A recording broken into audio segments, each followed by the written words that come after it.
download here on the phone. Incredibly cost effective. You can put this on a little external drive and hook it up to any computer, or bring it to like a friend's house or something. Using the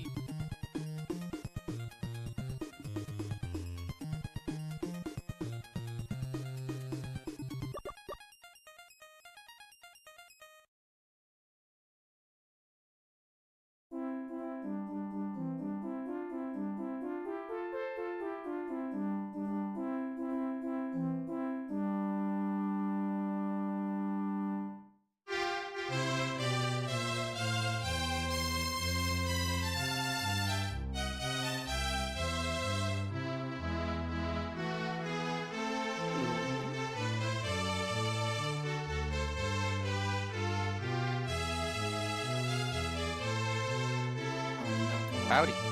Oh, there you go. Hello. I got my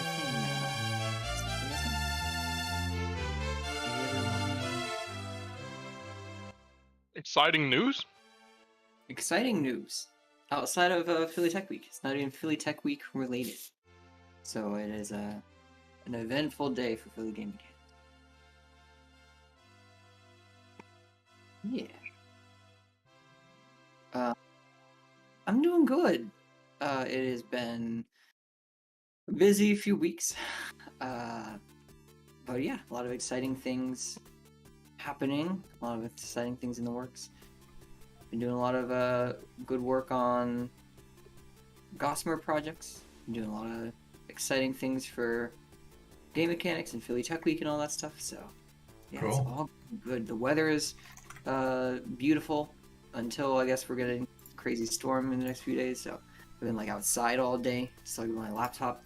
I was like living in the future for a second, and it was terrible because I just got a new TV because we had a TV to do events and things of that nature, and then I broke it, I guess, transporting it. It was from the Color Space event, I think. It just like fell over in the back of my car and broke. So I got a new TV, and it had I didn't know that this was like a thing, but I guess with the Samsung TVs, it just has like AirPlay built into it. I thought like you needed an Apple TV to do any. Cool. Oh yeah, just Yeah, TVs that have that. LG, yeah. Yeah, I didn't it's know just that. native. You don't need any extra hardware. You don't need anything. And so I was like, oh, I'm gonna get like living in the future. And I was AirPlaying from my phone, and it took me also a really long time because I guess they expect you when you're doing AirPlay to just do like they want to do like a picture-in-picture thing, where like it snaps the feed of your phone to the top. I don't know who would ever do this, but like you have like it was like Kitchen Nightmare or some terrible show. Like I couldn't make it go away because I just had that as like the main thing. My phone was like this tiny thing. Anyway, I finally figured it out, and I got it full screen, and it was great. I was like, all right. So then I took it a step further, and I didn't know this was also a recent thing. I didn't know that with Game Pass stuff, the Xbox Game Pass stuff, that you could play it and stream things on your phone. And I didn't know that a lot of the games, or at least a decent amount of them, have touch controls, so you can just play it natively on your phone. Right. Yeah. And That's so cool. I've been playing 999 or Nine Doors something. Because a long time ago I made the mistake and I played the sequel because I heard really good things about it. And now I'm playing the original, and they're both very good games. But I was in the future because I was streaming this game from the cloud to my phone, and then for a second I was like, oh, let me really do this, and I linked my PlayStation 5 controller to my phone, and then I was streaming my phone to the TV with AirPlay, and the lag was so bad. Yeah. And it was a visual novel. But even still, the lag was so bad that I couldn't play it. So for a minute I like saw the future, and I can see where it's going, and it's beautiful. But I couldn't even play a visual novel with that setup. So it still has a little bit of time to adapt, but yeah, it was really cool. I felt like I was really in the future. I was like, I gotta pull it from the cloud to my phone, and then streaming to the thing, and then my controller is connected to my phone. And oh my god, it was really cool. That is really cool. So yeah. Let me make a post also for show and tell, because I definitely want to do show and tell today.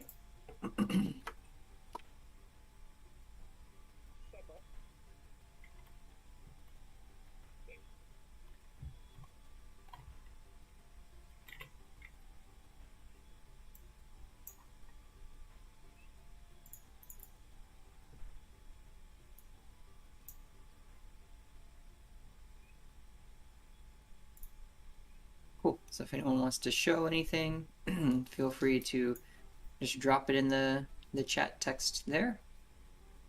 And has anyone else in any of their other servers gotten the really cool feature where there's like a chat room just natively built into the voice chat? Am I still the only one who's seen that? Yeah, I guess we still don't have that. I have not seen it on. I don't do voice chat in a lot of servers, so I'm gonna have to like test some random place. Yeah, but like our work Discord doesn't have it, or at least it's not turned on. Maybe it's an option that. Yeah. How do you? Can I like?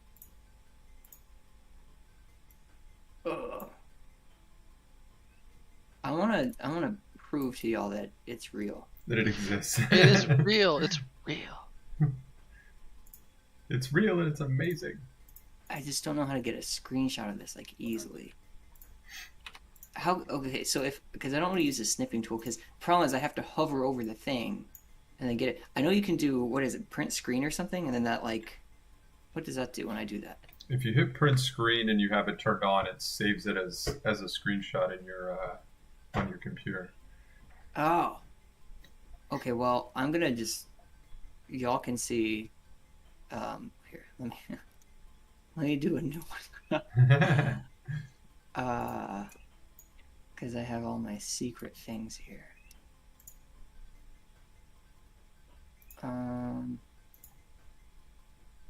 We don't need that either. All right. Print screen to go. Oh, and then I can, oh yeah. Am I still here? Am I still alive? You're still here. I hear you. Oh, great. Oh, y'all can really see it then. Print screen. All right. I'm gonna, yeah. All right, here it is. There's also on Windows. There's the snipping tool. On Mac, there's some shortcut like Command for Alt option. Yeah. So Oh, you're that posting in the left, it's in the left one there. You can see that I'm hovering over the little voice chat, and it says, what is it? Open chat. I think, yeah, it says open chat, and then you click on it, and then in the side there, you can see our little chat, and we have pictures, and it's like a full chat that you can do just like right there. You can just have it open, and it's tied directly to the voice channel. We need that. No one else in the world that I have heard of has this feature, and so I have no idea. Who To runs see your it, you have server? to be in the voice channel, right? Well, actually, I mean, I just clicked on that now, so it looks like you actually can just open it up without being in the voice chat. Huh. So you can just kind of open it up. I'm browsing through it now. So Who runs your server? I do. And And I mean, it's not like a big server. Like hardly. I mean, we use it for. It's like a work community hybrid for our studio. Right. So we use it all the time and are in the voice chat all the time for like meetings and such. But Okay. yeah, we don't have like probably a whole lot of active members. So it must be like a random thing they're just kind of rolling out to select things. But I haven't heard of anyone else in the world who's gotten it. So Right. I feel really, really special. When you set up the server, did you use a template? Because I've heard of No. people using like templates when they set up servers that already have like 10 or 20 things like built into the server. No, because we had made the server, I'm pretty sure, before they even had templates. Okay. It was a long time ago. It was back during the great Slack migration. Yeah. Interesting. Well, we'll have to Yeah. continue to Google until we find all the answers. Yeah. And it may never happen. One day, I'm sure they're going to roll it out for everyone. Yeah. I just feel really special. It's like, oh, I'm just living in the future right now. Yeah. Okay, well, I want to give it, I guess, just a few more minutes before we like really get going. So on the agenda today is not a whole lot of formal things. I wanted to do show and tell. We have, of course, some announcements to get through. And we can certainly reserve some time. Hopefully everyone has seen, I'm pretty sure everyone here has seen, and a lot of you are participating in Philly Tech Week stuff. So if you all do have any specific questions, we can go over those today. I'm really excited about that. Those events, I think there's going to be a few hundred people at each one.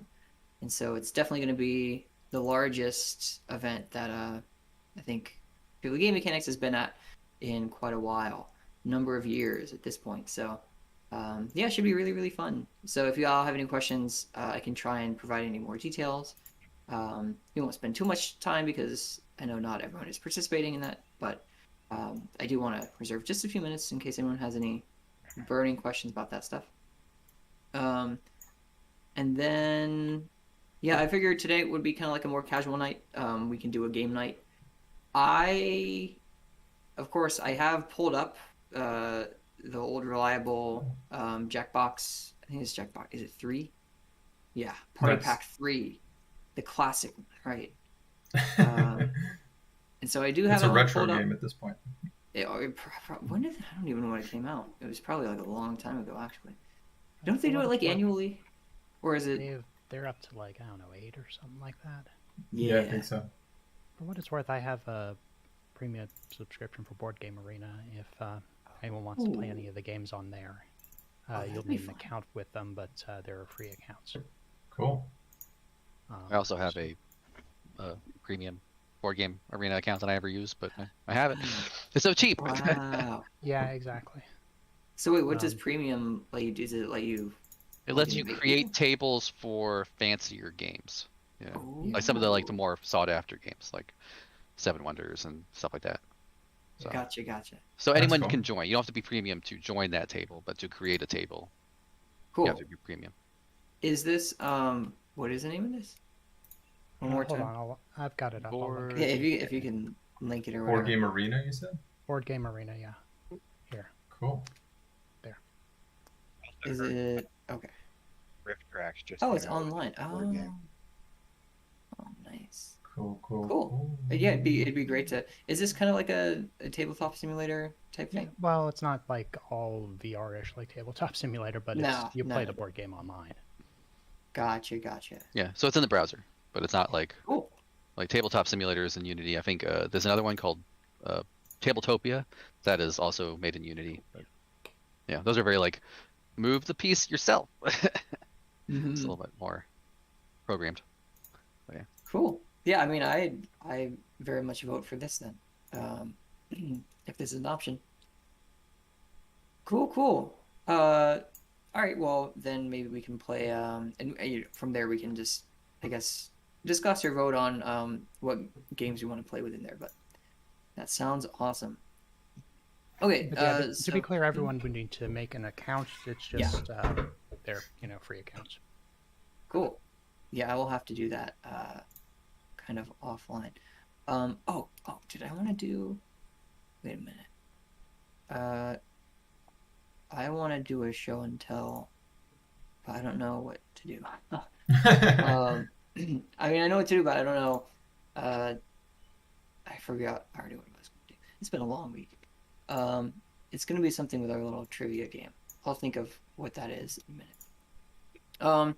Yeah, if anyone else has any show and tell stuff they want to do, let me know. But I have Woody doing some Phillytron stuff. Okay, so here, let me make the list. Show and then it seemed like one other person was talking about PAX stuff. Yes. Yeah, and that can be Anybody? yeah, that can kind of fit into the show and tell section. I want to talk about that before we do we like break off and do games and stuff like that. So Brought that up, but I don't know if you guys can hear me. My mic is kind of screwed up, but okay, cool. Yeah, I we brought can that up. I just thought like it'd be cool to rap about some of that. I mean, stuff with those other things coming up. I don't have a lot of experience with it, but we just did PAX and Fan Expo, and I was hoping my colleague / best friend was also going to show up because he put a ton of effort into our shows, and I think it like paid off. for sure. Oh, that would be so great to hear a little bit about that. So yeah, let's definitely I'll add that to the list. Conference, lessons, and then via game. I'll do show and tell for some of the new stuff I've been working on for Agartha. Cool, that'd be great. Cool. I'm gonna put you fourth hunter. It's Expedition. I keep calling it Project Agartha. It's Expedition Agartha. Cool. All right, we're gonna have a good stacked lineup here for show and tell, and yeah. Okay, so before I guess oh yeah, sorry. Oh no, it's okay. I was just going to say for anyone who doesn't know, because we often forget to say this, but there is actually a chat text specifically for the meetup. So as video stuff is kind of happening, just above the chat channel, there's a hashtag chat text. So if you want to ask questions to the people that are presenting or Tom, who's currently hosting, just like type it in there, and things will that'll get sorted as the meeting is kind of rolling. Yes. Thank you for the reminder. Yeah. I should add that in my. I'm so official today. I have a note doc because we have so much to go through. But I did. We should, though. I do have show and tell before the announcement. We'll do like half of the announcements after show and tell, and then the other half right before. Let me add that to my notes of like things we need to talk about. Still getting used to all these, the new schedule here. So we need to announce, where is chat text? Cool. Yeah, so I think we'll kind of continue to let people trickle in, but we'll, I guess, officially get started here with just some housekeeping announcements, and then we'll get into show and tell, and then we'll get into a few more exciting announcements. And then if we have any new members who are here, which I don't think we have any, but if any of them do come up and want to introduce themselves, then we'll do that. And then finally, break off and do some games on this board game arena. And that will be a really great time. So to get things started, let's just go over a few housekeeping announcements. First of all, we are streaming this meeting live to the internet, and not just inside of our Discord, but also on YouTube. And so I just want to let everyone be aware of that, in case you have any questions or don't want to appear on stream. You are free to, of course, private message myself or Woody, and we can make accommodations for that. And so, yeah, just be aware that we are on stream and broadcasts to the entire internet. Okay, the next thing is code of conduct. That's, of course, super important for this organization, and it extends across both the physical space and the digital space. We haven't done a physical space event in quite a while, but that is going to be changing here in a little bit. But we have a code of conduct. If you go to, there's kind of two ways to get to it. If you just go to phillygamemechanics.com/code of conduct, you can check it out there. I can also share my screen and show it right here. This is the code of conduct. Also, if you go into the Discord, into the rules section, the all-important rules section, it talks all about the code of conduct there. Super important, also very short, so please give it a read. It is essential that we keep the community open and accessible to everyone. So definitely give that a read. And if you have any questions or have any concerns at any time, please let us know.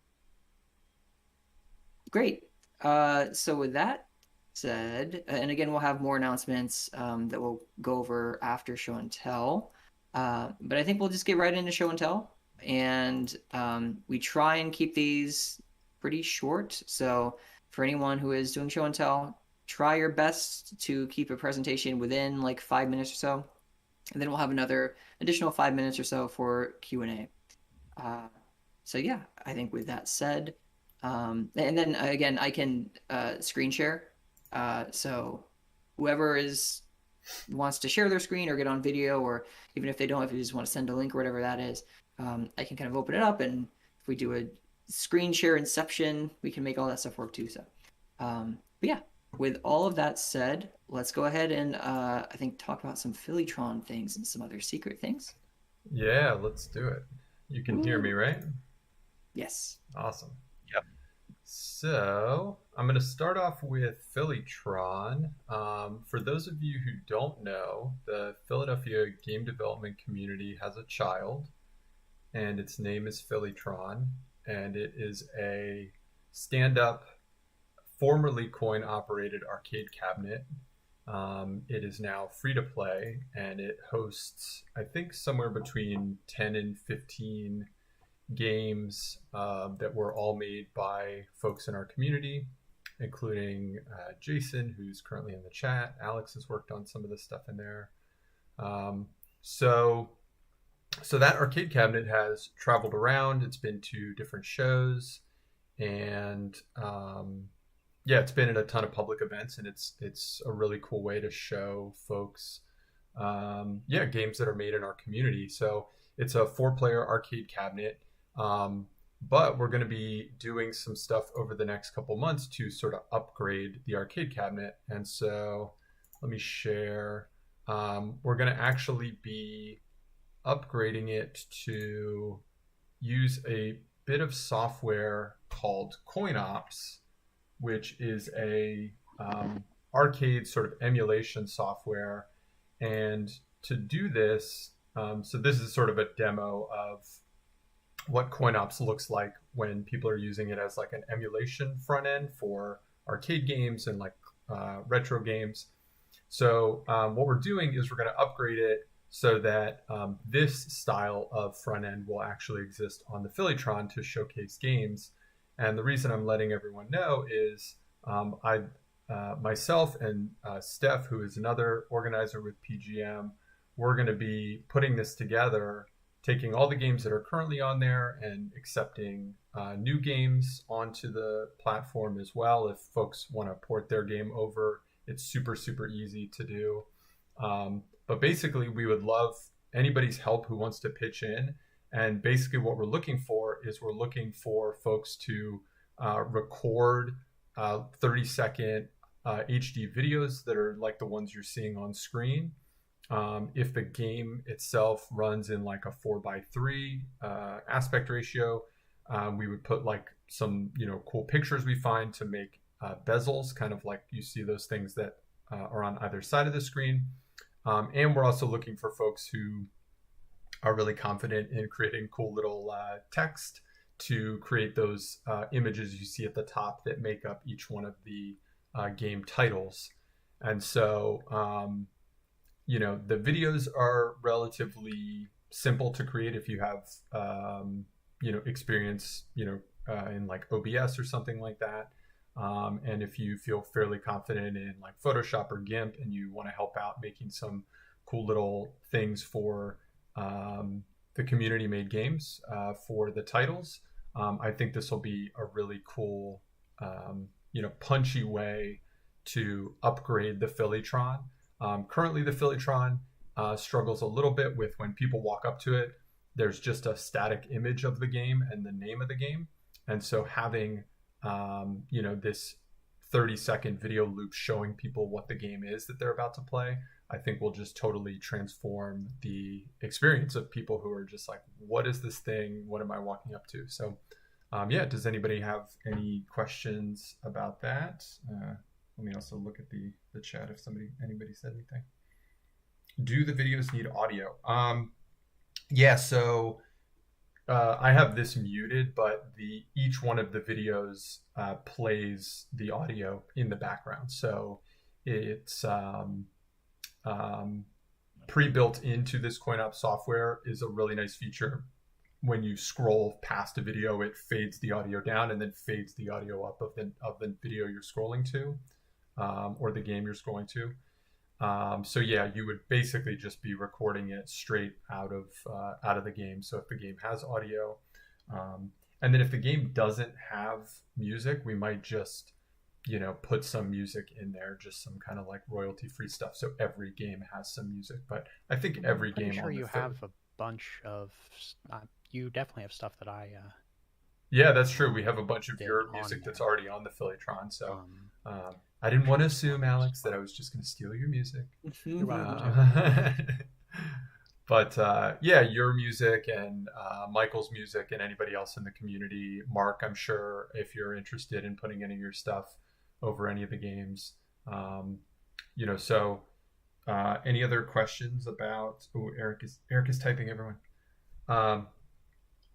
That's basically the big thing for the Phillytron is upgrading it to use this software, which is much more punchy and visually kind of interesting. It is much more readable, I think, to your average player, and it is I think it just a lot more stable overall. This community who builds CoinOps is like 10 years of like the same people building this, and they have this massive community. So and if you're interested in learning more about it, just message me. And they also have a massive Discord community. Yes, the software is free. It is I won't get too deep into it. If you want to learn more about like what CoinOps really is kind of behind the scenes, there's free is a good word to use. So it's a great software that that we can use and tool to our liking, which will be great. So where do I go to get involved? I'm okay. Okay with GIMP and OBS. Probably have more time for making side images than videos. Thanks for asking, Eric. If you want to message me directly, you can do that. Also, there is let's see. I'll post something in the Game Dev Help channel about this when the meeting is over, and we can chat there some more as well. And if I remember, I'll tag you in that, Eric, so that you can pitch in. But I think probably middle of the month of June is when we're going to like really start kind of digging into it. So any other questions? Cool. All right, well, let me pull up part 2 of what I have to announce here. So now I have to share a different screen. How do I do that? Change windows. Okay. So for the first time since the start of the pandemic, we are all going to be getting together and having a party in person. Let's go. I want to see some cheers in the chat. I'm super excited about this. Tom and I have been playing this with Sean and Steph and Kotaro over the last couple weeks. And our friends at INDY Hall, where we used to have our in-person meetups,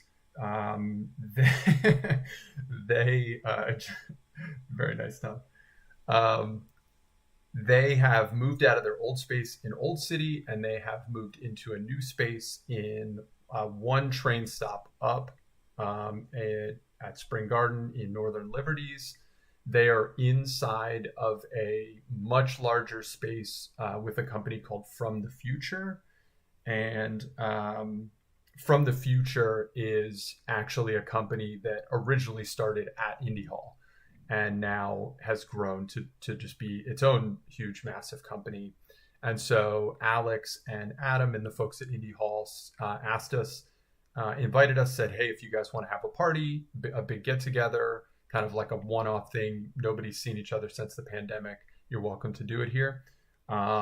It's going to be on the 22nd of June. That's next month, right? Yep, June. And just a couple little details about it. We are asking that folks are, vaccinated, some sort of proof of vax, or a negative test within 24 hours. We want to be really safe. We want to respect, everyone's, if they're immunocompromised or whatever it is. We really want to be super cautious about that. But the other bonus is that it is an indoor-outdoor space. So on their top floor, they have 3 massive garage doors that open and a big outdoor patio. So the space has this incredible kind of airflow and a beautiful view of the city. And they've invited us to come and throw a party there.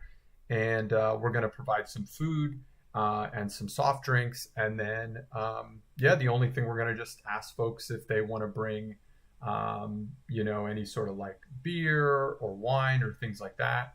Feel free to bring it and share it. And we'll be for a couple of hours. We don't have any, extremely firm details on like time and all that kind of stuff. But if you want to get involved in helping out with it, if you know somebody that owns a sandwich shop and is just desperate to give away 100 sandwiches as like a tax write-off, hit them up, because we would love to have them do that. And one last thing I will show you, because this is in the spirit of the party. This is what we will be doing at the party. Is not only will Sean be breakdancing for us, but we'll be live streaming it from a laptop to other people. So yeah, get in this vibe. If you can get in this vibe that Sean is in this video, then this will get you in the right mood for the party. So we're really excited to see you guys. It's been way too long, and it's just, it feels really good to be able to like plan something to get back together in person. So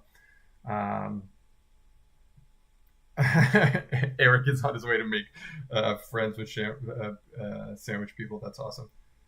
Can we bring our projects so people can play test at this party? Oh, I'm really glad you asked that. So we're not going to be this is not going to be like a meetup thing. This isn't going to be like, play testing and stuff like that. If you have stuff obviously on like a phone, and you're going to be with your phone there and you want to be like, hey, check this thing out, no big deal. Of course, we're not going to say no to that. But no, we're not going to be setting up tables and, with like laptops and controllers and all that kind of stuff. We might have a couple of games set up just like on a TV. But yeah, we want to make this sort of like, even footing kind of thing for everybody. Just come back, have a good time, and not feel like you have to be totally in work mode. It's been a really, really long time. I know a lot of folks have had a hard time even staying in work mode throughout the pandemic. So, this is just like, come, have fun, hang out, chill. But again, if you have something like on a phone, no big deal, pass it around, have fun with it. But yeah, we want to just encourage folks to be like, no pressure. Don't feel like you have to show up with like a huge stack of business cards and your company t-shirt on and a laptop and like all this kind of stuff. It's just like, come have fun, eat the food, enjoy the views, listen to some good tunes, and we might even have a build of Coin Ops there with some like old classic arcade games. So if we'll play games, it'll probably be some like old school stuff like that, stuff from the 80s when I was a kid. So yeah, any other questions about that? Thank you for asking that. I'm glad you brought that up. No? Cool. All right, well, I hope this video of Sean has gotten you in the mood, because every time I watch it, it gets me in the mood. All right, guys. I need that video of Sean. Yeah, yeah.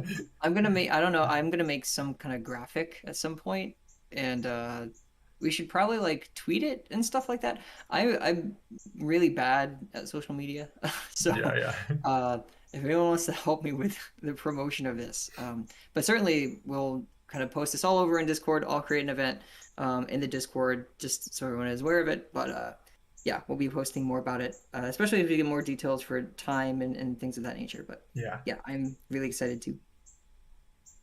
Yeah, it's good. It's gonna be fun. Yeah, I think the loose time that we're kind of aiming for is 6, but just wait until you see kind of the official flyer, and I'll post that in the general chat. And then there also is a PGM planning chat. So if you're interested in helping out, or you have details on something that you want to pitch in, again, like sandwiches or drinks or party hats or party favors or whatever you can come up with, toss them in there or send me a message, or just message everyone in the chat. It doesn't really matter. All right, thanks guys, appreciate it. I will stop streaming. I will stop making you watch this video of Sean now. That was really impressive. I wish I could do that on a hardwood floor. How do you not crack your head? I know, he's crazy. Great. Okie dokie. And so next up, let's talk about some important lessons from conferences, some PAX and other events like that. Want to take over, Eric? Okay, sure. Yeah, I didn't really intend to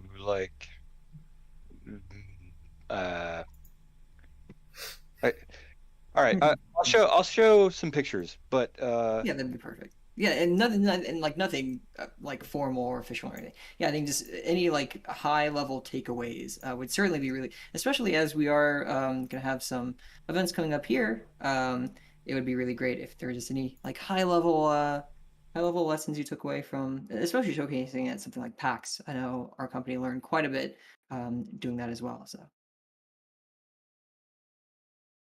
Okay, I'm not sure if this is working or not. I tried to share this browser. Yep. Okay. Yeah. So one thing is we have awesome photos because actually, this isn't, oh, I clicked away from it. This is not the whole album. I gotta find it. That has to be so heavy, the TV on their head. I guess it has the inside taken out, but. Sorry, just one second. I'm gonna pull up the album. Oh boy, I didn't create it. So the part of the thing that it's we didn't take pictures ourselves, but in Philly, the cool thing was we were close enough to home that my colleague Sean's girlfriend came and took awesome photos of everything, and then we went and did PAX, and we had nobody to take photos. We were so busy. Okay, here we go. I found it. Sorry. Okay. Yeah, so, I guess I can make it a little bit of a story. When we got there, there was no table, no electricity, nothing. There were these 2 chairs, and Sean got there first. He texted me this photo, and he's like, I thought you said we get a table, because I booked everything. Yeah, actually, same thing. And PAX was a lot more organized to deal with. Same thing happened when we got to PAX though. No table. They were like, oh, you wanted a booth package? And I was like, yeah, I filled out that form weeks ago. And they're like, oh, we never got your form, but okay, we'll give it to you anyway. So, yeah, it was very hectic. These are our first 2 times doing shows ever. We got this sort of corner thing. We bought some banners to put up behind us in this 6-foot tall stand-up thing, and we just stuck these 2 laptops and some merch. Again, I really wish Sean was here because he put so much effort into the merch. These are DIY shirts that he ironed on, logos, and we bought like a stamp machine or what do they call it? Like a pin machine, and we made like 300 magnets and like 600 pins and stuff that we were just like giving away, for promotional stuff. And then I edited together some gameplay into a video that was running on this TV behind us there. And yeah, it was cool. We met so many cool people. This dude with the hat was like a sociology professor or something. So like he stopped and played our game for like a half hour and talked about like Marxism and stuff. That was really cool.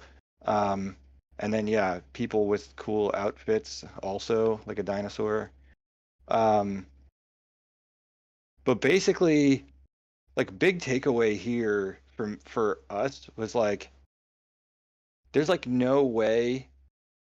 So this show in Philly costs like a third of what PAX cost, and still, there's no world in where it like financially justified itself in terms of like actually selling copies of the game or even selling shirts, which we were hoping would just kind of offset the cost. And we sold a bunch of that stuff, but nowhere near enough to say like, oh yeah, it was easily worth the money spent on the thing.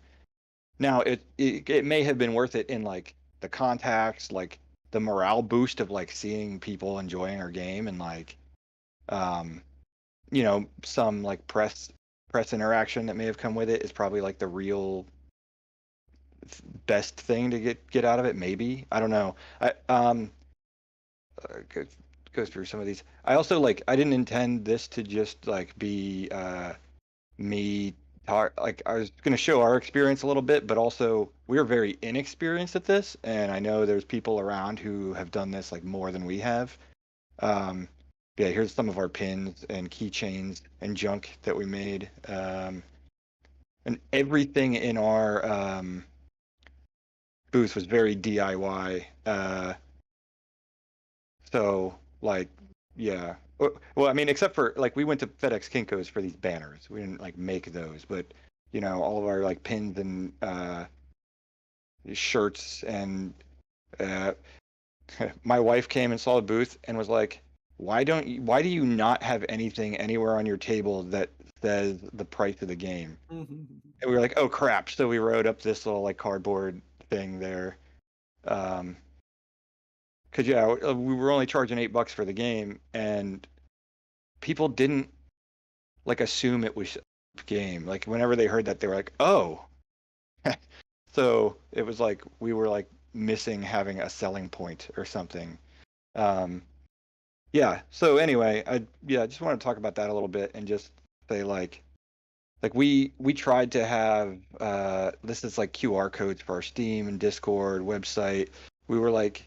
The drawing thing is done now, but we were giving away some custom made hoodies to people that join our mailing list. All of this, like we considered every bit of this promotional. We made business cards, and we came up with a crazy stamp system. I'm not sure if there's a picture with the stamps, but it was like, all right, this has the stamps on it. It was like, if you share our game on social media, you get a stamp, or if you try the demo, you get a stamp, or if you join Discord or whatever, and every stamp gets you another piece of merch. And we like in the first like 5 minutes realized we don't have time to stamp all these cards at this show of people like doing any of this stuff. And so like by the time we got to PAX, we kind of just gave up on that. We just gave out the cards as like a business card and just gave out the merch to anybody who would take it basically. And yeah, so and Philly was like there was a fair amount of downtime. PAX was no downtime, and unfortunately, so this is our team of 4. One of us got sick and couldn't go to PAX, so it was a team of 3 at that show. And yeah, it was just insanely busy. Even with 4 laptops running the game, they were all full 90% of the time. So yeah, I think I just like info dumped enough. I I'd really like to hear like, I don't know, other people's experiences or like, anything like that. Like if um what am I trying to say? Sorry, I kind of lost my train of thought. Or yeah, like what has worked? What's worked for people who have done these kinds of things before? Because like I think like we had a good time and we learned a bunch, and we got our like promotional material out there and stuff. But like it's I'm not trying to say it was like a failure, but like it definitely did not sort of like convert, if you will, into like moving a lot of the game. And we had like, paper Steam keys we were able to sell. Can I ask a question, Eric? Oh yeah, sure. So you were saying that someone, I think you said your wife was kind of giving you guys crap for not having it like listed and the price and all that kind of stuff. Was that the case of you kind of went in assuming that people would play and be like, cool, how do I buy? Or was it more of the case of thinking, well, this isn't the type of show or this isn't the type of setting where people are going to be interested in buying something, so it just didn't kind of pop into your mind? Can you talk a little bit? No, like it was the first one. Like, yeah, we just didn't put the info out there thinking like, yeah, we had tons of QR codes. Like the other thing is like this table was tiny here at PAX. It was an actual 10 by 10 booth, but we had like visual overload for sure. Like this like merch table had so much stuff on it and QR codes to scan, and like there was a price list here for the merch, but not for the game. We were also doing like, if you buy a game, you get half off a shirt. So like we were selling the shirt at cost at that point. But yeah, just like anything, like even the shirts are obviously like promotional material. We were like, anything that gets the name of our game out on a piece of something physical that somebody's eyes might fall on, Right. But that was a big difference, because this was, we didn't realize, more like a Comic-Con event. We were the only indie dev there that I'm aware of anyway. I walked around and didn't see any others. Or we were the only ones there with a booth anyway. And like the only other even video game stuff was like, I don't know if there's a good if there's a good angle. Okay, maybe this one right back there was U.S. Army set up with like a giant booth of showing some first-person shooter. Oh my God. And I was like a little nervous about like our weird subversive Marxist game like pointing its banner directly in the That's incredible. But I mean, we got a couple people came over. We're like, no, I'll stop at this booth. I'm not the type the Army's looking for. That's great. But then the only other gaming other than that was like people selling those those things that like look like an NES, but they have like 50,000 games on them, kind of thing. Right. With like 40 different systems, like retro emulation machines and stuff. Like it was really much more of a Comic-Con thing, like cosplay, and like William Shatner was there and what have you. Nice. So yeah, I think we kind of like, people walked by not expecting to see a new game, that they hadn't seen before, kind of thing. PAX obviously very different. That's where people go to find indie games. And like this year, there was no Microsoft, Sony, or Nintendo at PAX, so it was basically wall-to-wall indies, at least on the video game part of the show floor. I don't know if you said, but what was this show actually called? I didn't hear that. This was Fan Expo Philadelphia. Fan Expo. Okay, thanks. Yeah, and I have like basically no photos from PAX. I have like one or two. And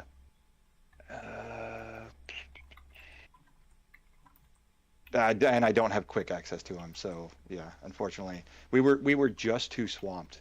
Like I went on like Twitter and our Discord and stuff, and was like, hey, anybody who took photos of our booth, like please help us out. I want to put an album together, but I only got a few.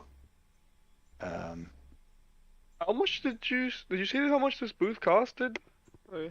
So this was the economy table, and we really kind of stretched and took full advantage. Like, we got super lucky to get this like corner end piece or end setup. We weren't even supposed to get that, but stuff got rearranged at like the last second. So we got that, and it was like $695, I want to say. And a 10x10 booth at PAX was $2,025. So just, yeah, that's Wow. my feeling about PAX, like after doing that, is it was a great experience and everything, but it's really not, I don't think, intended to be accessible to like the average indie developer. Like, they hand select some. Yeah, I was gonna ask real quick, because I know we were part of is it PAX South? It wasn't like I know they do like the PAX 10 at PAX West, and it wasn't that. Right. But it was something like that where we reached out directly to PAX and they chose us for that, and they actually, I think they covered the cost of our booth, and it was like they had done all the setup and everything for that. But I was gonna ask, did they do something like that at PAX East this year? Yeah, it was called PAX Rising. Oh yes, okay, yeah, that's what we were part of. Yeah, Rising. Yeah, and so those devs got, one kiosk, no seats or anything, very small table space in front of their one, monitor display to show their game. It was a nice kiosk and everything, but like, yeah, what they got for free was one spot, and they kind of had to stand around it and like, talk to whoever was gathering around. That said, I kind of feel like there was a fair number of people who might have only walked through that and thought that was all the indie games or something. Although, like, we were in a row of, other indie games, like other people who had just bought in booths. So, I mean, it's tough to, like, I can't say how that would have been different. For us, if that would have lended itself better to promotion or not. Like, we had 4 spots where people could play, so like that seems better. We like back of the napkin estimated 1,000 people played our game, but when obviously like on one kiosk you'd be limited there. But then also I think there's something about like that being handpicked by PAX that definitely kind of shines a little bit more of a spotlight. So in terms of press and what have you, I don't know if that's better or if those, like, another thing that we learned way too late was we were not ready when PAX gave out the press list to email everybody on it.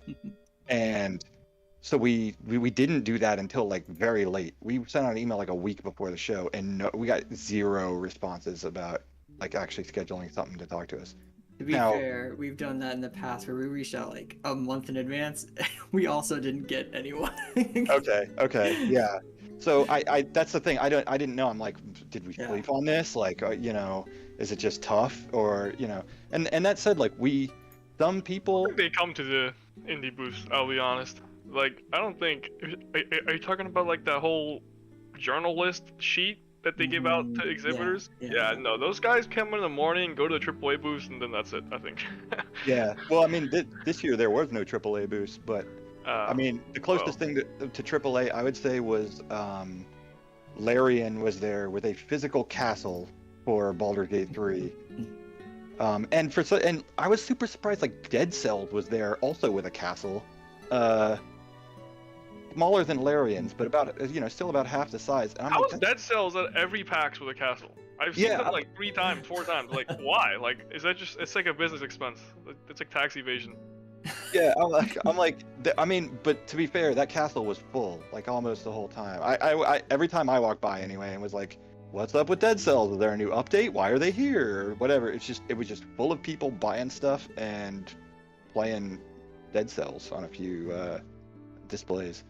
I wanted to ask, because we also had and I don't know if Hunter, you also did you do Indie Mega Booth at any point, Hunter? Yeah, I did that one of those years last year or a year and a half ago.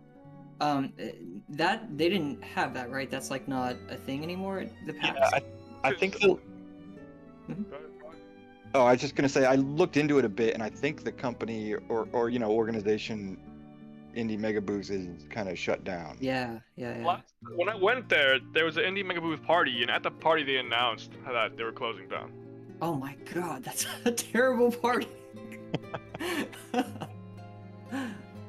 Wow. Well, I mean, so I know, just from our experience doing conferences too, I think you tend to run into the same discoverability issue that it's funny how it just kind of mirrors like being on Steam or like in real life too, that there are so many games that it's really hard to stand out. And so any opportunity that you have for any elevated position, whether that's through the Indie Mega Booth, I know when we did PAX East, we had already bought our like PAX East spot. That was the first time we were going to East. And then we found out that we were going to be part of the mini booth. And so we actually had to juggle like 2 booths on one day. And so that was like really fun. But yeah, and we got I mean, even though the mini booth, it was like a rising situation where it's just like a kiosk and like no chairs or anything like that. But even then we got probably way more traffic than at our actual booth, even though we had a couch and like a whole set of displays and things like that, just because there was a little bit more name recognition. And the same with PAX Rising, I think. So it is a really tricky thing to just capture anyone's attention and have them like sit down and play your thing. So, so you said that you had a pretty constant stream of traffic though, like, because I'm very curious. I've only ever done the PAX events and things of that nature, GDC and stuff, pre-pandemic. So I'm really curious to see. I'm curious to see, like, is there, I guess, like a future for like returning post-COVID back to really investing in doing physical trade shows like PAX and GDC and stuff like that. Yeah, it can't speak for them, but I can't imagine the money was not there. Like they sold out Saturday badges before the show started, and I don't know if other days sold out, as they got closer or as the show actually went on. I just know at least that day was sold out. But I'll say, like,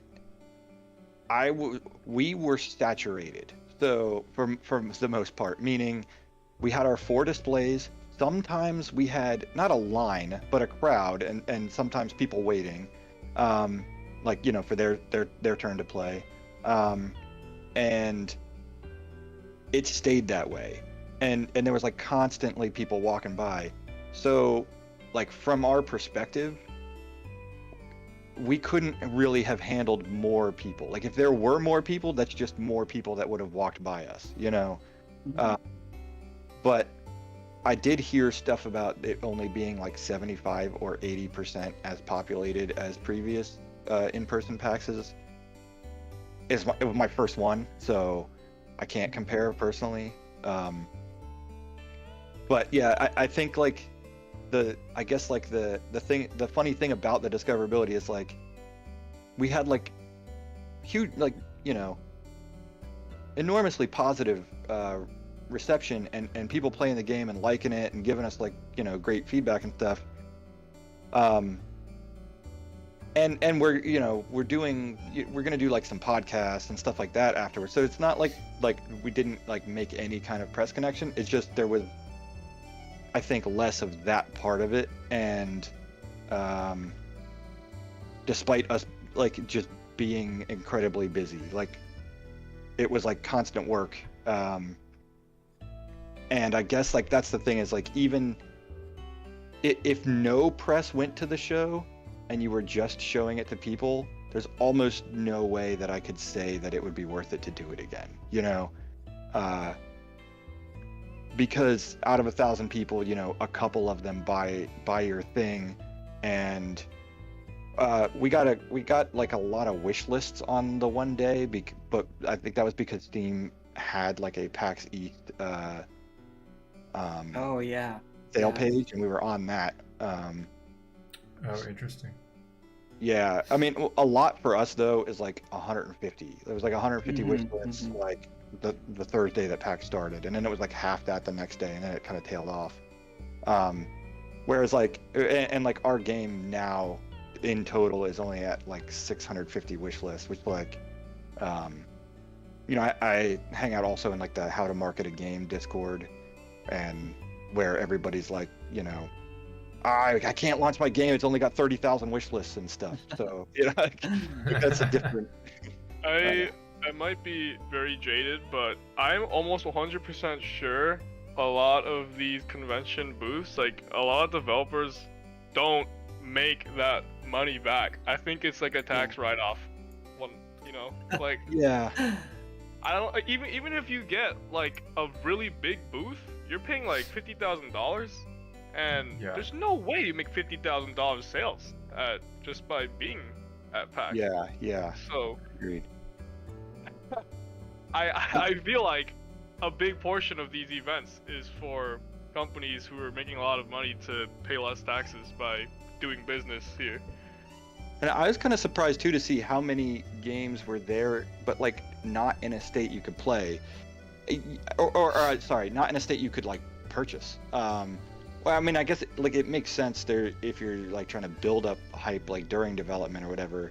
I'm terrible at like marketing. I'm learning this like as we do it, you know. But I don't know. I think I maybe am like thinking about it old school or something. I'm like, because I'm also like not extremely outgoing, but I was like jumping out in the aisle going like, hey, come play, you know, like just anytime there was open seats, like, hey, who wants to play next? Like getting real loud. We had these voice boxes to kind of amplify ourselves a little bit so we didn't lose our voice so bad.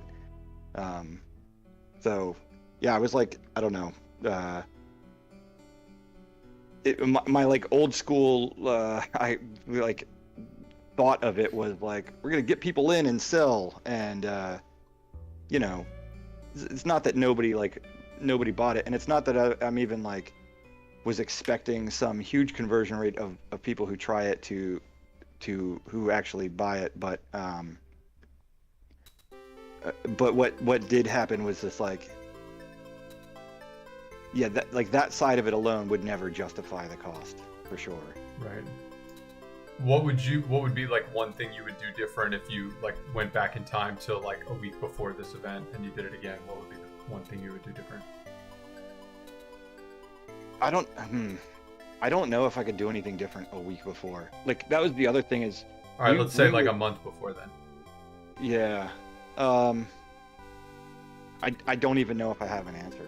Like Okay. honestly, we went through the thing, you know, it was a huge learning experience for us, and so to me that's part of the reason I'm not like kicking myself and whining about spending all the money and stuff, is because it's like, you know, we did like meet some press and stuff, that's cool, and we did the thing, we have the experience of doing it, that's worth something, you know, on its own. But yeah, if I had more time, and like at least what I've heard, because when PAX put out that press list, it also has like a tab on the spreadsheet for like influencers, but you have to like target influencers. You can't like email blast them and be like, every one of you come check out our thing. You have to like hunt down like, is this somebody who might possibly be interested in a thing, and then you gotta like follow them on Twitter and like interact. You gotta like flirt with them kind of like ahead of time. Right. So yeah, if I had like time, I'd probably like spend a little more time on that. Maybe it's tough to say if that would pay off, because you know, we got a couple streamers that have played our game since, but nobody with like massive followings or anything like that. We're still very much like under the radar, which might be a good thing, because like one of the number one questions was like, you know, you guys been sued by Nintendo yet? And you know, I don't know. I thought Nintendo was going to be at PAX. I was like waiting for a showdown.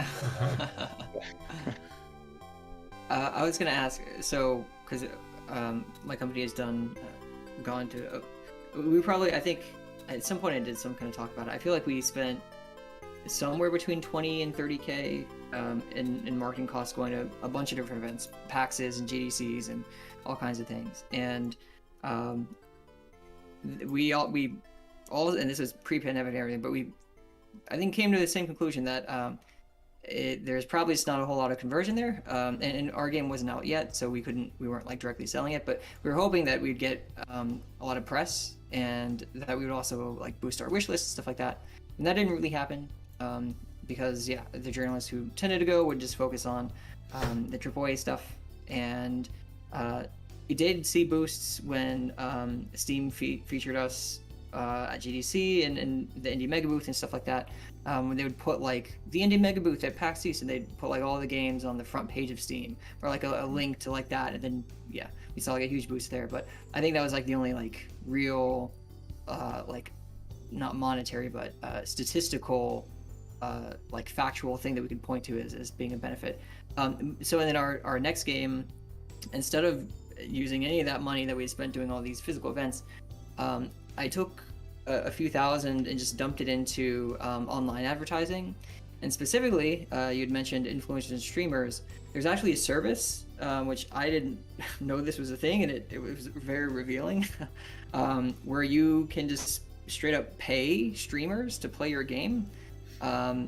And sometimes they are good and will like say it's like a paid promotional stream in their stream, but a lot of times I feel like they probably don't, or they make it kind of sneaky. So just know that a lot of streamers are actually probably getting paid by and getting paid. I have now seen the numbers. I think there was one where it was like you had to pay them like 100K or something for like a minute, and granted they had like I don't know how many millions and millions of followers, but there's actually services out there that you could pay streamers and like pay for press and publicity basically.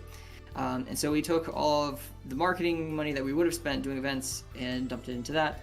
And I don't know if that worked either. But I make more. They get paid more to play your games than it costs to make it. Yeah, they do.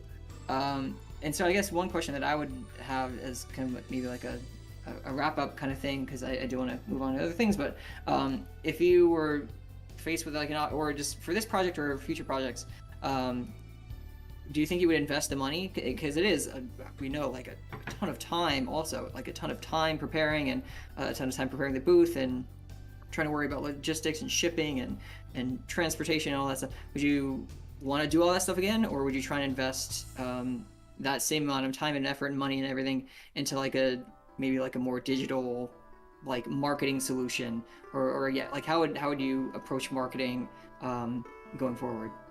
Yeah. So I can't say like I wish I changed anything. I mean, PAX was the single largest purchase in terms of getting the game made. You know, we've contracted some art and we've spent money on this and that, like, but paying for that booth space was the single largest one item that has ever been purchased to get the game going, or to do anything for the game. And PAX and all of the things that we did to get ready for it, and luckily we didn't have to ship anything. We packed everything in my car and drove up there. But we even like cheaped out as much as we could. Like we were all gonna cram ourselves in a hotel. And on one hand, we were lucky that the one friend got sick, so it was only 3 of us crammed in there instead of 4. But so like we cheaped out as much as we possibly could, because we didn't want to like just be throwing money away. And still, with all of that, that's probably a third to half of the money we've spent on the game in total. But I had heard like a long time ago, like if you have a budget, 80% of it should be marketing, or maybe even 100 if you don't need the money for anything else. So I don't feel like we're like wrong in that regard. But then to like more directly answer your question, yeah, it's tough to say. Like in the future, I actually applied to do ECGX in Cherry Hill, New Jersey this summer. I haven't heard back from them yet, but because that booth is only $200, so, or $240 or something. So I think like there's a spot at which it maybe could make sense. But yeah, I don't know. It's a tough call to make. I don't think I would put the expense to take this game to PAX again. Unless, I mean, we're considering doing like a Kickstarter at some point to try to just get the money back that we have already put in, plus what we think we need to like finish it nicely. And if that were to go like way over and there was like huge reception or something, then maybe it might make sense to go like, hey, we're almost done with it or something. Let's go to the next PAX that's coming up or something. But I kind of don't think we would probably do that one again just because of how expensive it is. Like I said, 3 times as expensive as this economy table at Fan Expo. Twice as expensive as a regular 10x10 booth at Fan Expo. And I don't want to do the math. As expensive as whatever this thing in Cherry Hill is going to be. Obviously, it's a different level of like who's going to be at that show, how many people, and like what kind of press and stuff. But and 1,000% more expensive than Philly Tech Week, which is going to be free for everyone. So yeah, we're looking forward to that. Yeah, I because I have to have like a one team member show, like I have to work those days, so I'm going to try to show up like late, but I have a team member to cover each time. But it's probably just going to be like, yeah, put the laptop on the table, open it up, plug in a controller, you're good. Yes, yeah, perfect. The Philly Tech Week events aren't going to be like, they're not booths, you know, they're just like more like here's a table and like here's games on them, and it's going to be way more casual and well, yeah, just more for networking and less for I don't know, like trying to draw big crowds and stuff like that. But there's certainly going to be a lot of people there. So. Well, thank you so much for sharing all your experience. I mean, this is I think so important for anyone looking at doing independent development and actually shipping titles. I mean, the marketing aspect of things is something that I feel like I don't think like anyone really understands how to do it because it's always changing and it's always evolving. But if you want to make money doing it, make money like releasing your game and stuff like that. I mean, it's essential. So yeah, the more people we have talking about that and experimenting with things, and the more we can learn from each other, super important. So thank you so much for sharing. Yeah, and sorry that went like way past the 5 minutes, but I was also like, glad that I had to like get some, experiences from other people and stuff too. No, that's great. Awesome. All right. Well, thanks so much again. And yeah, let's go ahead and keep things moving because I know we want to get to some game night stuff, but let's get through some of the rest of our show and tell. So I think next, did we have a Agartha? Yeah. So I'm just gonna play our announcement trailer first, and feast your eyes because this is secret and no one's allowed to see this. Oh my god.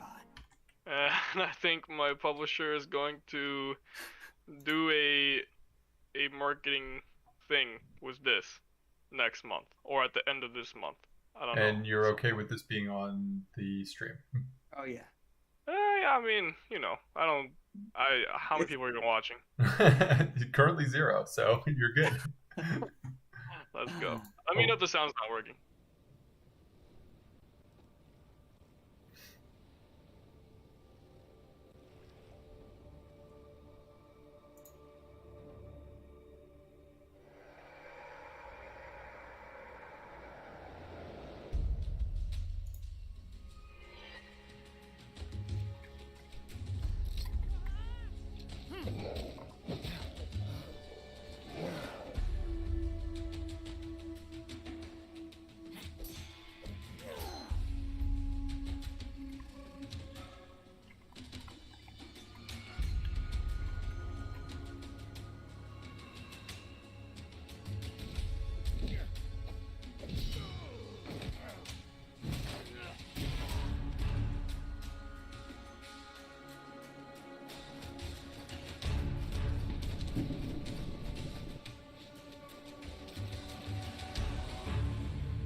Alright, cool. Yeah, so that is some trailer stuff. And if you guys want alpha keys, our alpha is live right now. I'm always looking for testers. I've given out like over 150 keys, but I don't know, people just don't play. And it's hard. I don't know. I thought it was gonna be easier to get people to play alpha, but you know, it's not. So I hope like maybe with some marketing push we could get like a better actual alpha that's running, so we can get some actual data, because we don't have enough of that right now. So I'm just gonna go and also stream our demo that we're gonna be showing at the Philly Tech Week, and you guys can just pop questions at me while I'm playing, pretty much. I wanted to ask real quick as you're pulling that up. Did you all make that trailer in house? Yeah, that trailer was entirely made by me, pretty much. Wow, great job. Yeah, And nice. it's kind of like, because I know you're one of the very rare people that I know that works with a publisher. Did they have any suggestions or requirements or anything in terms of like, you should make your trailer this long and you should show this and this and this? Like like, did they give you advice on like what content to show and how to do that, or did you just kind of make that up yourself? Their thing was I don't think they didn't really give me any feedback for like almost anything. I'll be honest. Like Wow. they just are like, okay, yeah, and usually it's like, just don't show anything that is old. You know, make sure everything is like new, or like at least footage that no one's seen before. Stuff like that.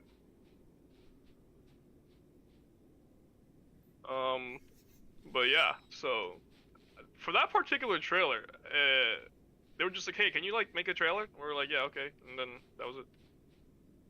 How long did it take you? Because I know it takes me forever to try and make a trailer. How long did it take you to make that? Well, I would say maybe like less than a week. Oh my god. I think the hardest part is, you know, recording footage and actually, because I'll be honest, like, half the footage you record is just like not acceptable to put in a trailer. And then it's just like about picking the right 3 seconds of that clip, you know, and that doesn't look like absolutely bugged hell. And yeah, you know, getting people in the multiplayer server so we can like kind of like choreograph. You know, I used to make like short films, so I'll be honest, like that knowledge kind of transferred through, because when you're like filming like multiplayer gameplay, it's kind of like directing a short film in a way, when you're like in the server trying to record footage. So makes things faster if you can like, you know, plan out like you get like a shot list. It's like kind of making like a short film, I guess. Yeah, did you have like a storyboard or like a shot list going into it? I think what I did first was take the music that I was gonna use, that the composers gave me, and I just kind of, you know, put the music in with at the points I wanted to drop, like the text. So the very first version of the trailer had no gameplay, and it was just like music with at the certain points where I wanted text to show up. And once I got that done, it was just about, you know, clipping gameplay. I'm gonna leave this guy here. I don't want to kill him.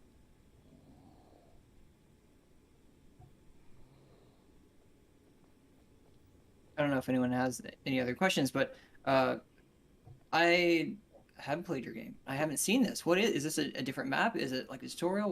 What is this area of the game? We took our second map, which is like a deep underground ancient ruins labyrinth dungeon type experience, and we kind of like converted it into a quick demo tutorial. And this is pretty much only going to be used for like convention demo situations, because it's played directly out of the editor, because we, even if we wanted to, we couldn't put this demo level in the actual game, because like there's no single player offline mode in the game. You just literally can't play the game without a connection. So this is like a single player demo that we're just gonna let people walk through and play for like 5 minutes. This looks awesome. This is the actual map though, that you'd be exploring the final game or the like, online part. Yeah. Like PvP or PvP? Yeah, the game is survival? like a PvPvE survival game, Okay. kind of like Tarkov.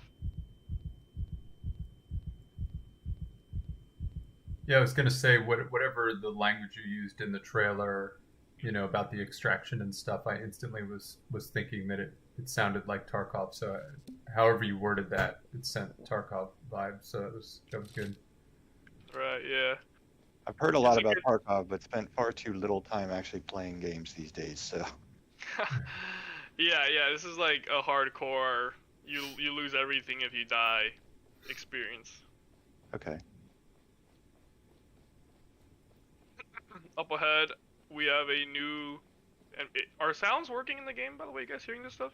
Yeah. Okay, great. We have a new enemy type that we just got done. He's kind of like a really scary zombie. Saw some regular zombies up front earlier, but we have a new guy here. You can see him running around the distance.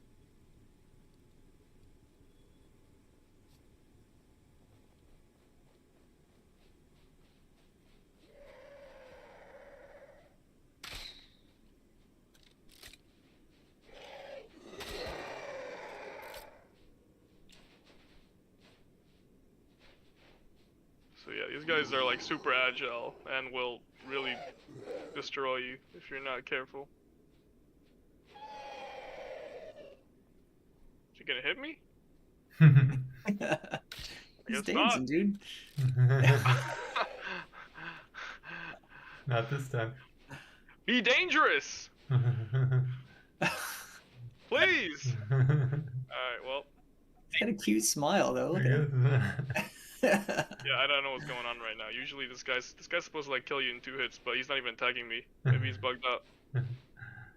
It's just because we're watching. That's exactly how it all works. Never seen this type of behavior before. You're supposed to attack. Well, there you go. Something to fix before Philly Tech Week. Oh shit, is it because I'm using a crossbow?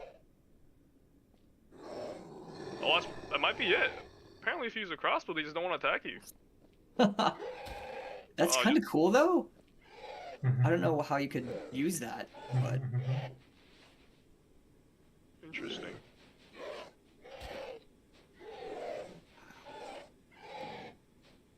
yeah, it looks great. So again, just for all the people out there, you have the I think it's still in the playtesting channel on the Discord, the Philly Game Mechanics Discord. But yeah, people should definitely message you because this game is awesome. I haven't played it that much. I have played a few rounds. I don't know if you've seen me in there. I'm really, really bad.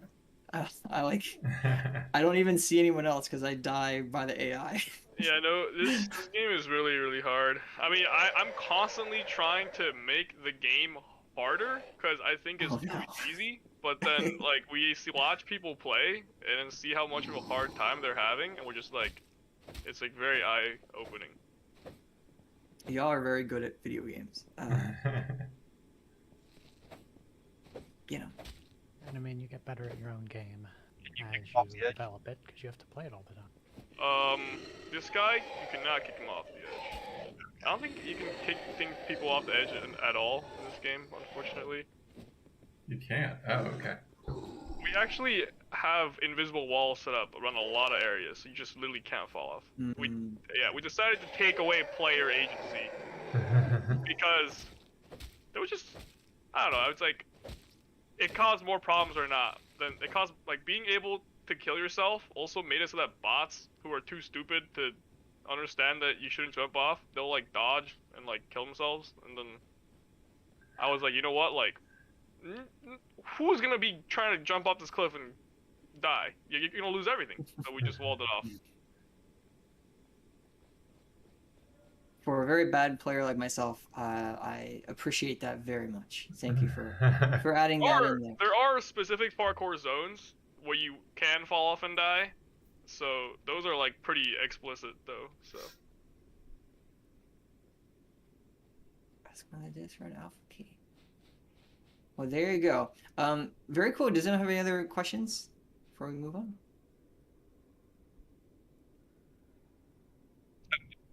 It seemed like what? you built this in Unity, it seemed like. This is Unreal Engine. Oh, it's Unreal. Okay. Yeah. 90% of things you see here from the Unreal Marketplace. Okay. Oh, nice. That's the way to do it. That's how we did our most recent game too. It's all about the execution of putting everything together for sure. Yeah. It looks awesome. I'm really excited to play this next week. Cool. All right. Well, thanks so much for sharing. And I guess definitely let us know when they post that trailer, so we can kind of signal boost that and help spread the word. Definitely. Thanks. Yeah. Thanks so much. All right. And I know we're going a little over the show and tell time, but that's good. I feel like this is kind of the core of the meeting. So I'll go really, really quickly through my show and tell. Am I next? Right? Yeah, I believe so. I just want to show something that is really maybe kind of dumb, but I thought it was really cool. I felt really smart when I did it, and so I wanted to show it. We're making this trivia game, and I don't know if this has audio. I hope it doesn't, because it's going to be really obnoxious and cheery. But we're making this trivia game. If it's like really loud, I apologize. I'll do like a spelling, why not? Where you get shown these really cute pictures of puppies, and there's a bunch of different mini games. I think we have 4 different mini games. We're going to be showing this also at Philly Tech Week next week.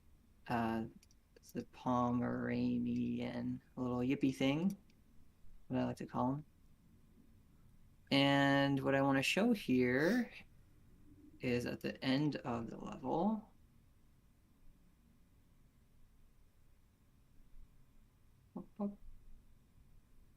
Oh, we have ads. So at the end of every level, you get a score for the level, and then that is added to your kind of overall player score. And you can see that we have a function that kind of lerps up and everything. We have never made a game like this. We've never made a casual game, and so we're learning a ton of lessons. This game has like 100 levels or something like that to begin with, but I mean, all the content is kind of procedurally generated in terms of the questions you get and all of those things. And so it's made it really hard trying to do the balancing. We've never really made a game where you have to worry a lot about the balancing of scores and the balancing of progression and leveling up and things like this. And so I had no idea how to approach leveling up your like player level, because right now I'm level 5, and I knew that you wanted to start like you can level up in like 2 mini games or something, and then maybe they'll take like 3 and 4 and then 5, and then I know like it was a curve of some sort, like an exponential curve or something, in terms of progression and leveling up, but I didn't know like how to do that initially, and so I just kind of hard coded by hand. I was like, let me enter in all of these different values, and actually here you can see well, now there's a lot of them, but these are all the different scores that you need to get to in terms of like cumulative XP points to level up. And so the first level you need 4,000, second level you need 5,000, 6,000, 8,000, 9,000, and so on and so forth. And I was originally coding, or just not coding these, but just entering these by hand based on magic and kind of what I thought would work well. But then I came up with what I thought was a really fun, very clever idea that made me feel very smart. Is I decided to use an animation curve. And so I created this animation curve, and you can see that it's just like an exponential curve here, but I could very easily make it not an exponential curve. I can shape it kind of however I want.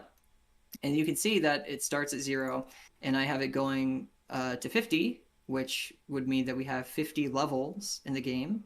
And you see it kind of goes up from 0 or whatever to think I have it going to 500,000. No one is ever, if anyone ever does get that many points,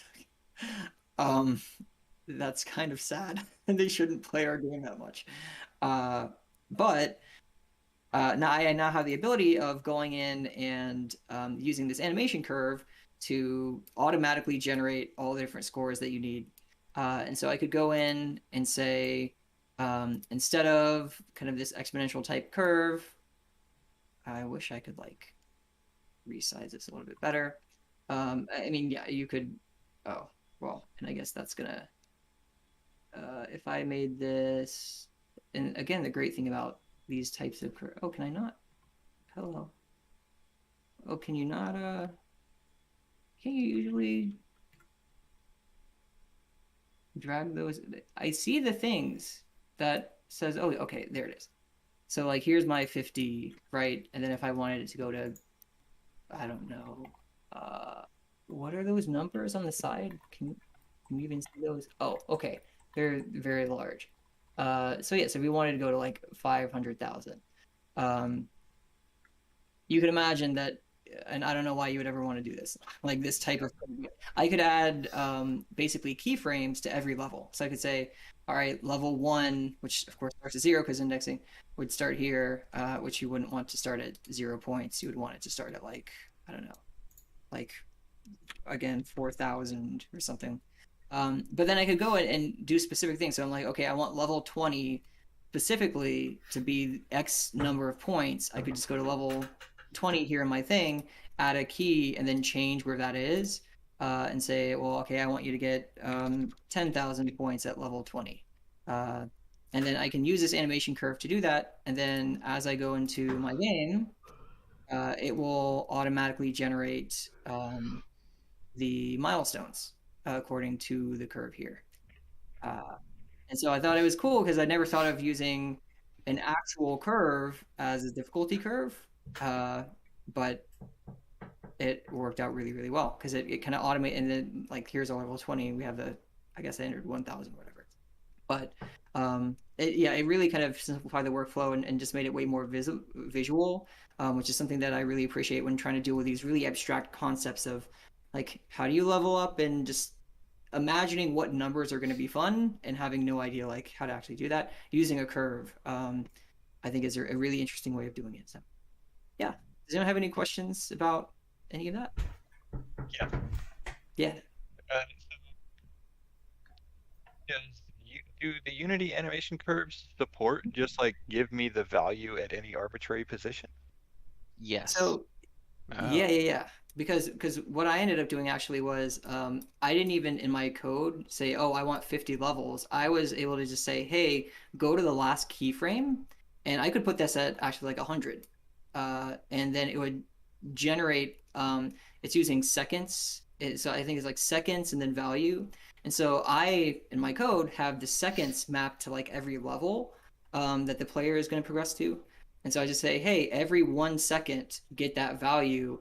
And then now I can just create an infinite or however many levels that I want, going up to like whatever scale I want it to go to, and all of that stuff. And I can just, so yeah, I'm actually just having it not only create like, I'm having it create the number of levels that it has like in this list or array or whatever I'm using, based on the curve too.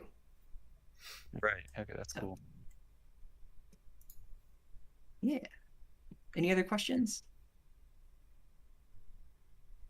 Yeah, this is sort of like where my brain's been at all day with work stuff, but like the same thing of like using a curve, but instead of like, you can use like what you're doing here is you have like a mapping level to the literal experience, but you can also like have a range of like, you know, your lowest expected and your highest expected, and then use an evaluate function on the curve. So you can have like a 0 to 1 kind of curve and just evaluate points on that as well.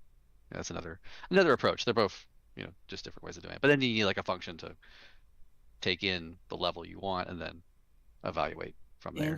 Wait, so are you saying like having the 2 curves and then having like the range? Just having one curve. Just having one curve. It's just like that goes from 0 to 1 on its time up to its and its value going up to, and then like grabbing a point on there and then saying, well, if I am at level 30 out of 50, what's the experience points I need here? So like Gotcha. every animation curves in Unity, you can evaluate a point and say like, oh, and then convert that, multiply that or something. Yep. Yeah, you're talking something like that. Yeah. But I mean, like, you can still do the exponential thing, but yeah. You're doing that on your game currently, right, Jason? Yeah, like we're trying to figure out RPG levels and stuff like that, which is a whole world. Yes, Steph said you're the best in the office at that, so they put you on it. I'm not sure if I'm the best. I'm just the one that's thinking about it. That makes you the best. I think about it a lot because I playtest that game a lot at high levels, and how many things can one shot kill you at high levels. Right. But I'm also busy working on other stuff.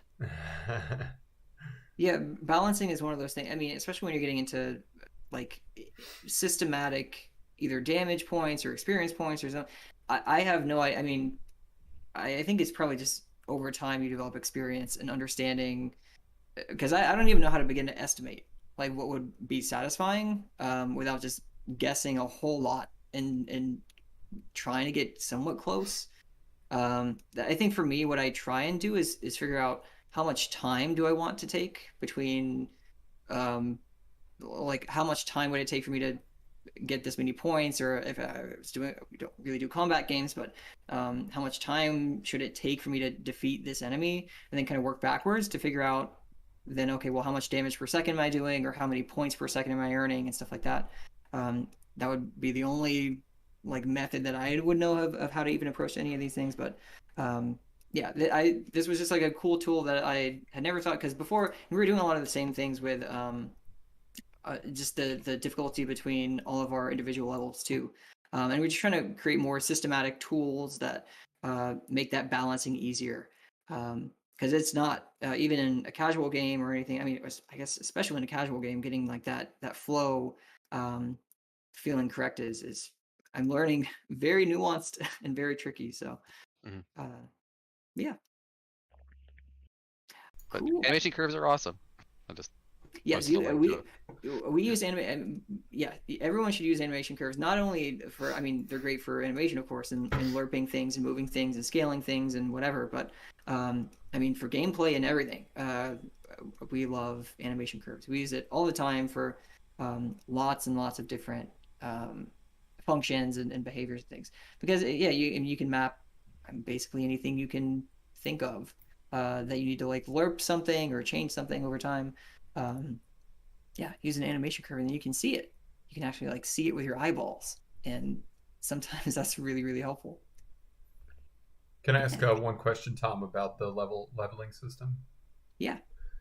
Are there other ways that you all have put into the game or envisioning in the game that players will be able to level up other than playing the mini games? Like, is there little coins that they can buy or something that they can like throw at the leveling system if they're like, you know what, I just want to jump a bunch of levels and I've spent a couple bucks to do that, or I've saved up this token and I don't care about hats for my dog pictures, so I want to throw it all at my level. Like, are there things like that? There is not. That is a really interesting idea. I love the risk reward of kind of like getting to kind of gamble some of your experience points or something to if you feel really confident about a certain level or something. That's really interesting. But no, the only kind of, we have a campaign mode where you can go and I've cheated here and skipped to this level, but you know, you're going through and unlocking every level one by one and getting 1 to 3 stars, and you're getting points for that. But then we're also going to have an arcade mode, which lets you choose the minigame and choose difficulty and choose some different filtering things and stuff like that. And playing through that will also contribute to your score, your XP, I should say. Cool. And then we do have and it is actually functional. I'm really proud that we were able to get like a functional working leaderboard in the game. But all of that kind of contributes as you're doing your total score and your adventure score versus your arcade and all of that stuff. So yeah, right now there's not really a way of doing that, but you know, we're gonna kind of put this out there. And also I mean, certainly we're we have this on both Google Play and iOS on test flight. So we are also looking for help testing this project too. I feel like I posted a long time ago on the playtesting thing. I'll post again. But if you have an iOS or Android device, it'd be really, really great to have people kind of come in and help us test this out. We're going to be really opening it up at Philly Tech Week again next week too, just for more public testing. So if you have any interest in looking at really cute puppies and being like, oh, I wonder how tall. I mean, the Pekingese has to be like the shortest, right? Something like that. Then you can play this fun game that will tell you how much you actually. There's no way an Australian Shepherd is taller than a poodle. I don't believe that. I don't believe that. By half an inch? No way. Anyway, I like rage at our game all this. But anyway, if you want to rage at cute pictures of puppies, hit me up. I'll post it in the playtesting channel. I still have the video on my phone. Oh my god. Yeah, and we've updated it quite a bit over time, but if anyone, I think it's using all the same links, but if anyone already has it, you should be able to update it. But if not, we can we'll just send out the links again, because we've done quite a bit with like little narrative bits and things of that nature too. So yeah, It's a little bit off topic, but it's about this game. I had an idea for another like guess the breed game where oh yeah, it like would show you maybe just a set of paws first, and after a little bit of time you get like ears, and then you get a tongue, and then you know like oh that's amazing. Yeah. We actually when we were designing this, we actually I think had like 9 or 10 different mini game ideas that we wanted to do, and then we narrowed it down to like these 4 to start with, just because they were the easiest. That was the only reason. And I think what I'd love to do, and we'll see, this is again our first time shipping and creating a kind of casual game. We usually create very different types of games, but we just want to put this out there and kind of get a feel for the market. But we'd love to, in our little store here, buddy, go away, buddy. I was trying to do. We had like a little store thing here, and right now it's just kind of ad based and stuff like that. But we'd love to add content packs, and later down the road, every few months or so, add like a new type of mini game, and then you can pay, I don't know, like $1 or whatever to unlock that mini game. So that's definitely something I'd be interested in adding in the future, because I mean there's so many, the possibilities are so endless for kind of breaking these things down and showing, yeah, like you're right, different parts of a picture. Or we talked about doing like a silhouette of each breed and trying to like guess which breed it is based on the silhouette and stuff like that. So yeah, there's so many different ideas. I think at this point we're just trying to get it out in the next few months. So we're just polishing things up and doing some animation and sound work and stuff. But yeah, I'd love if anyone has any other ideas for cute mini games as they're playing. Please let me know, because yeah, we'd love to add additional content in the future. We have a really great foundation for the logic and the tech and all that stuff behind the project. So I'm really excited to add more stuff to it. It's going to be a really fun project to do that. So yeah, thanks so much for the comment. Cool. Well, I don't want to take any more time. I know we've gone way along with show and tell, but there's a lot to get through. The only other thing that I'd say before, I guess, getting to the game night stuff, which I definitely want to make sure we have a little, we'll probably have time for like one game or whatever. But the only other announcement is Philly Tech Week is happening next week. And there are 2 events that we're going to have game mechanics games at. The first is on Tuesday, May 10th, from 4 p.m. to 7:30 p.m. It's at the Airmark office, but there's like a suite that it's inside of, I guess, which is at 24th and Market. And I believe that event is free, but you just have to register. It's the Technically Developers Conference, and they're going to have tons of different types of programming and talks and stuff like that there. Again, I believe it's free to register for that. So if you want to register and you're not showcasing, you can go ahead and do that, and then you'll see some of us there showcasing some of our games. And then the other event is on Thursday, May 12th. It's the signature event, the Philly Tech Week signature event, from 4:30 p.m. to 8 p.m.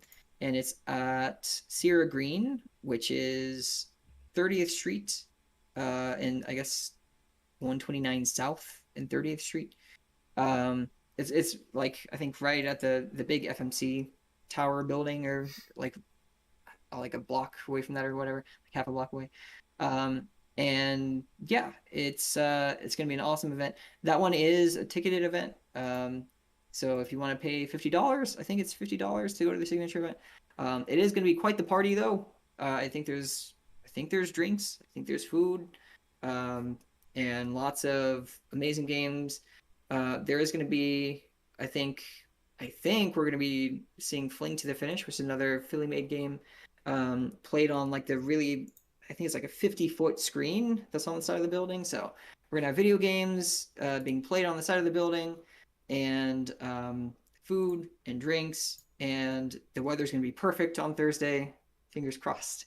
And it should be a really, really, really fun time. So if anyone wants to join us, that will be Thursday, May 12th from 4:30 to 8 p.m.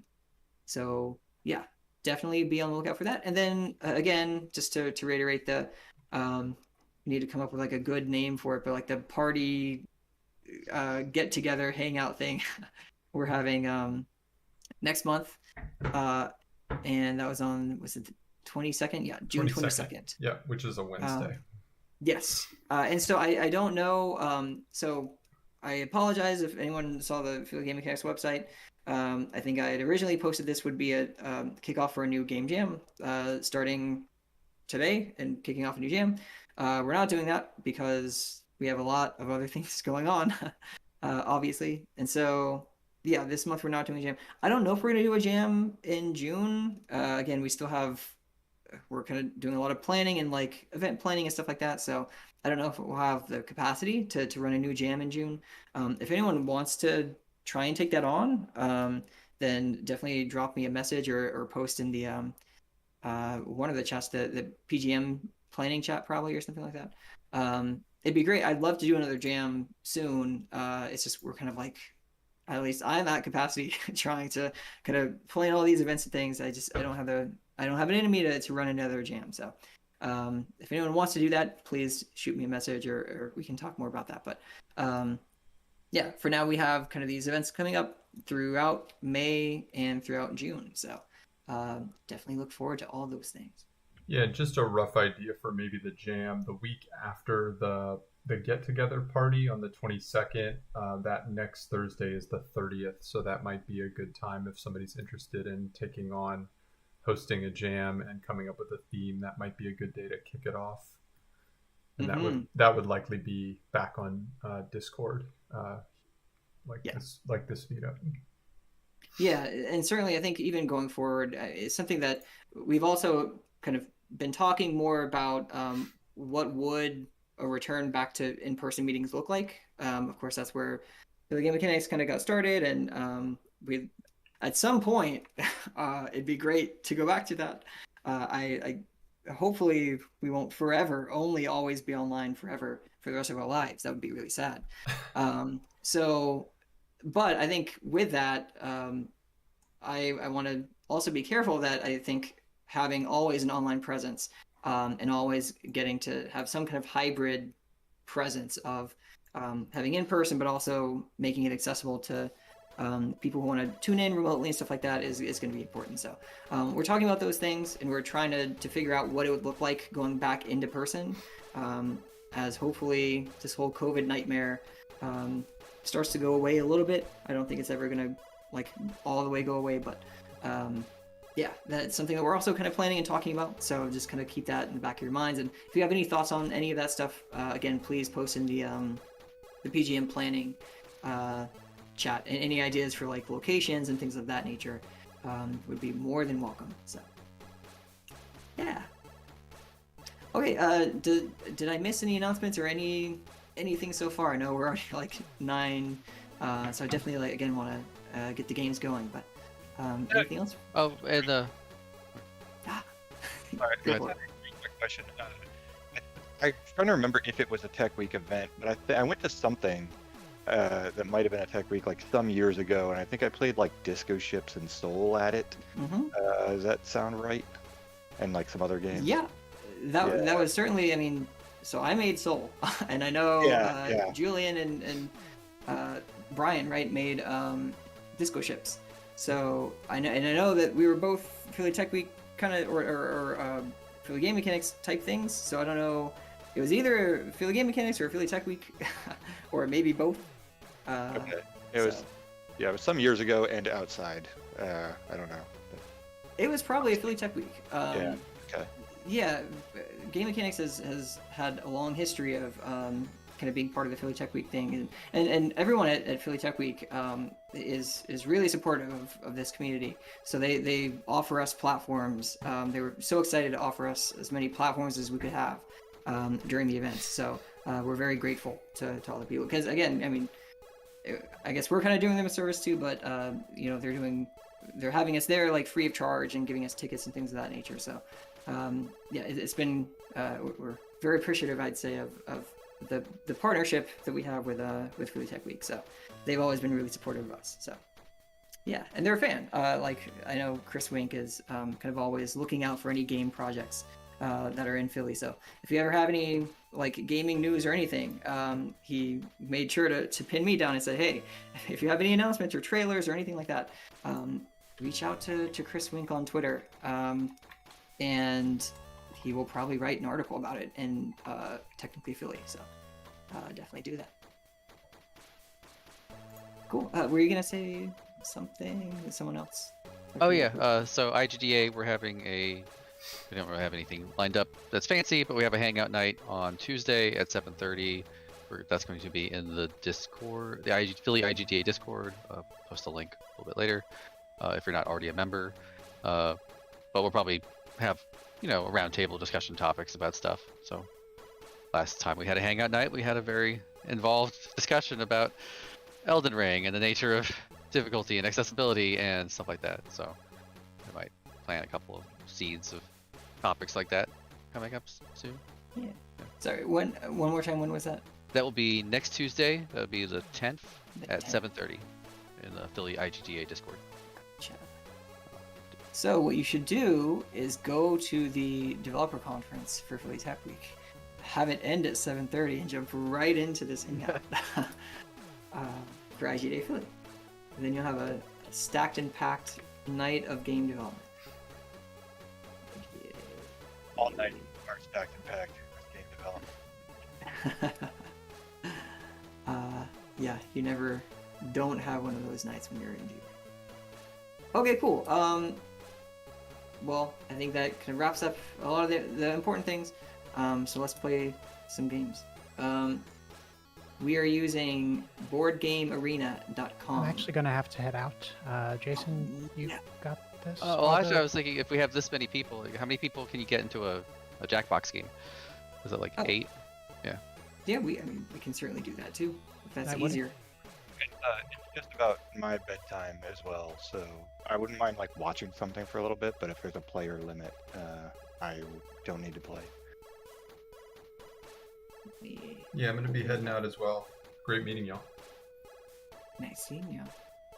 All right. I'm gonna play Jackbox by myself. So Well, if we get this, y'all can watch me. I was like, oh, well, if we have 8 people, then that's like more better for Jackbox. But if there's like 4 people, that's better. A board game. But yeah.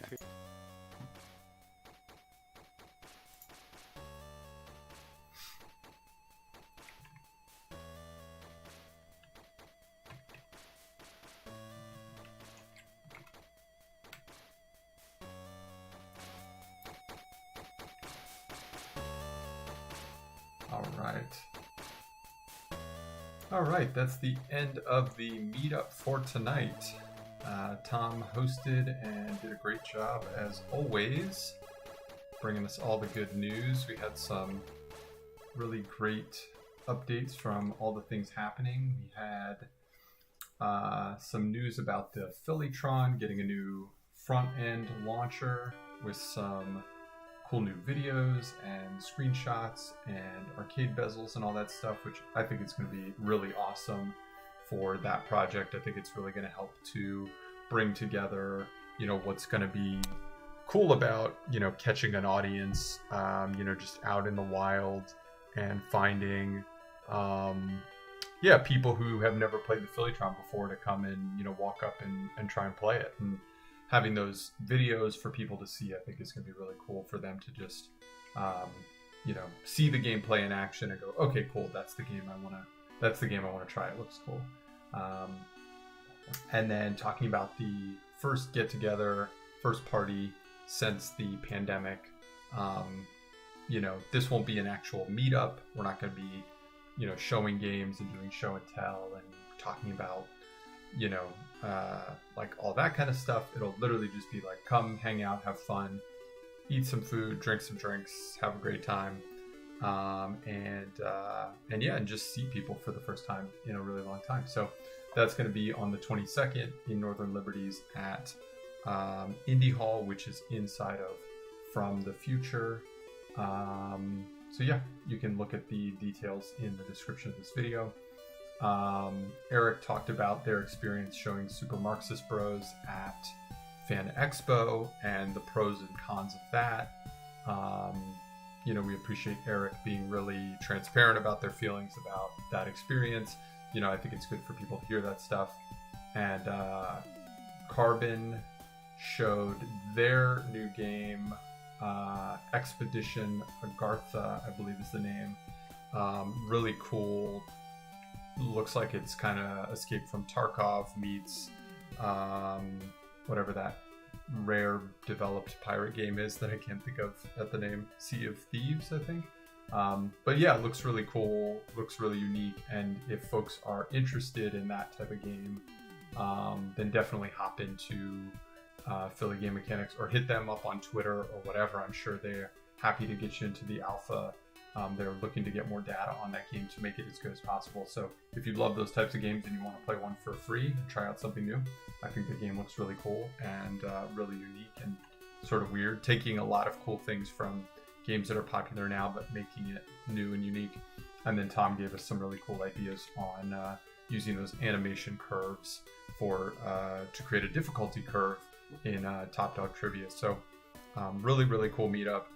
As Tom mentioned a couple times, all the show and tell stuff, you know, went a little bit long tonight, but I think it was worth it because we got some really great info about,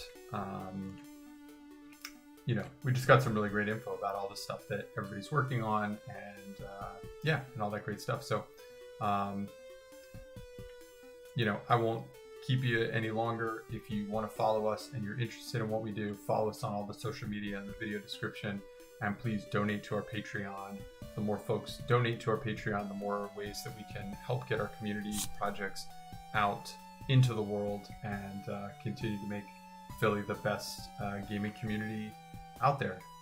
One of the best game dev cities in the country, if not the entire world. So if you like it, please support us and we will keep trying to support our community. So thanks so much and we'll catch you next time.